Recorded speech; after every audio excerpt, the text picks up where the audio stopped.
என்ன பூமயில, அத்தை இப்ப இருக்கிற நிலைமை என்னன்னு உனக்கு தெரியாதா? அவங்க பேச்ச நீ பெருசா எடுத்துக்கிட்டு இப்படி வருத்தப்படலாமா?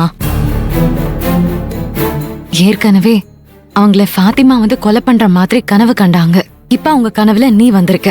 அதனாலதான் அத்தை உன்னை பார்த்து கொஞ்சம் பயப்படுறாங்க, அவ்வளவுதான். அக்கா, நான் தான் ஒரு தப்பும் பண்ணலையேக்கா.